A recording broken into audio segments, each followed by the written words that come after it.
রাসূলের প্রিয় সাহাবীকে কেন মৃত্যুদণ্ড দিয়েছিলেন হযরত ওমর রাদিয়াল্লাহু তাআলা আনহু?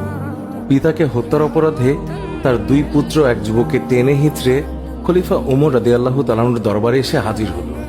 তারা বলল, এই ব্যক্তি আমাদের পিতাকে হত্যা করেছে, আমরা এর সঠিক বিচার চাই। খলিফা ওমর রাদিয়াল্লাহু তাআলা আনহু ওই যুবকের কাছে তার বিরুদ্ধে আনা হত্যার অভিযোগের ব্যাপারে জানতে চাইলে যুবক বলল, অতি ক্লান্তি অনুভব করার কারণে আমি একটু খেজুর গাছের নিচে বসে বিশ্রাম করতে গিয়ে ঘুমিয়ে পড়ি। উঠে দেখি আমার উট আমার পাশে নেই। খুঁজতে গিয়ে যখন সামনের দিকে এগিয়ে যাই তখন তার মৃতদেহ পাই, যাকে ওনাদের বাবা বাগানে প্রবেশের জন্য পাথরের আঘাত করে মেরে ফেলেছে।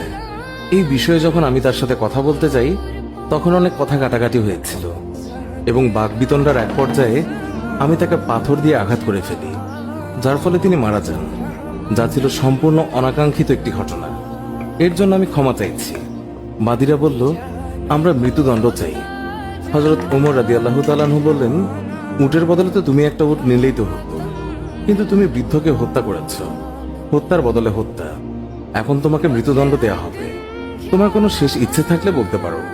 লোকটি বলল, আমার কাছে কিছু ঋণ এবং আমানত আছে, আমাকে যদি কিছুদিন সময় দিতেন তাহলে আমি বাড়ি গিয়ে সেই ঋণ এবং আমানত পরিশোধ করে আসতাম। খলিফা ওমর রাদিয়াল্লাহু তাআলা আনহু বললেন, তোমাকে তো একা ছাড়তে পারি না। তুমি যদি তোমার তরফ থেকে কোনো জিম্মাদার রেখে যাও তবে কিছু সময়ের জন্য তোমাকে মুক্তি দিতে পারি।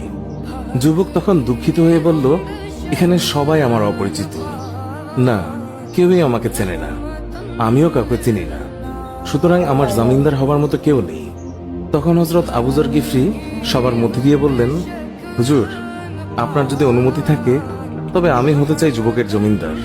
তার এই কথাতে সবাই অবাক হয়ে গিয়েছে, কারণ তিনি ওই যুবককে চিনতেন না, জানতেনও না, কিন্তু তারপরেও তিনি জমিনদার হতে রাজি হয়েছেন। খলিফা বললেন, আগামী জুম্মাবার পর্যন্ত যুবককে মুক্তি দেয়া হলো। জুম্মার আগে যুবক যদি মদিনায় না আসে তার পরিবর্তে আবু যরকে মৃত্যুদণ্ড দেয়া হবে। জামিন পেয়ে নওজোয়ান ছুটে চলল মাইলের পর মাইল দূরে তার বাড়ির দিকে, আর আবু যর গেলেন তার বাড়ির দিকে। এদিকে দেখতে দেখতে জুম্মাবার চলে এসেছে। নওজোয়ানের তো কোনো খবরই নেই। হযরত ওমর রাদিয়াল্লাহু তাআলা আনহু রাষ্ট্রীয় পত্রবাহককে পাঠিয়ে দিলেন আবু যর গিফরি রাদিয়াল্লাহু তাআলা আনহুর কাছে। সেই পত্রে লেখা ছিল, আজ বাদ জুম্মা সেই যুবক যদি না আসে তবে আইন মোতাবেক আবু যর গিফরি রাদিয়াল্লাহু তাআলা আনহুর মৃত্যুদণ্ড কার্যকর করা হবে। আবু যর যেন জুম্মার প্রস্তুতি নিয়ে মসজিদের নবীতে সঠিক সময় উপস্থিত হয়। খবর শুনে পুরো মদিনায় থমথমে অবস্থা। একজন নিষ্পাপ সাহাবী আবু যর গিফরি আজ বিনা দোষে মৃত্যুদণ্ডে দণ্ডিত হবে। জুম্মার পর সবাই মসজিদে নবীতে হাজির, সবার চোখে পানি। জল্লাদও প্রস্তুত। জীবনে কতজনের মৃত্যুদণ্ড দেওয়া হয়েছে তার হিসেব নেই, কিন্তু আজ কিছুতেই চোখের পানি আটকাতে পারছে না। আবু যরের মতো একজন ভালো সাহাবী আজ কিনা বিনা দোষে মৃত্যুদণ্ডে দণ্ডিত হচ্ছে, এটা কেউই মেনে নিতে পারছে না। এমনকি মৃত্যুদণ্ডের আদেশ প্রদানকারী খলিফা ওমর রাদিয়াল্লাহু তাআলা আনহু তিনিও অনবরত কাঁদছেন, তবুও আইন নিজের গতিতেই চলবে। তখন আবু যর গিফরি রাদিয়াল্লাহু তাআলা আনহু নিশ্চিন্ত মনে হাসি মুখে এক কোনায় দাঁড়িয়ে মৃত্যুদণ্ডের জন্য প্রস্তুত। জল্লাদ ধীর গতিতে আবু যর গিফরির দিকে এগোচ্ছেন আর কাঁদছেন। জল্লাদের পা যেন আজ সামনের দিকে এগোচ্ছেই না, কেউ যেন তার পায়ে পাথর বেঁধে দিয়েছে। এমন সময় এক সাহাবী জল্লাদকে থামিয়ে বলল, ওই দেখো মরুভূমিতে ধুলোর ঝড় উড়িয়ে কে যেন আসছে, একটু থামো, হতে পারে ওটা যুবকের ঘোড়ার ধুলি, একটু দেখে নাও, তারপর না হয় আবু যরের মৃত্যুদণ্ড কার্যকর করো। কাছে এলে দেখা যায় ওটা ওই যুবকেরই ঘোড়া।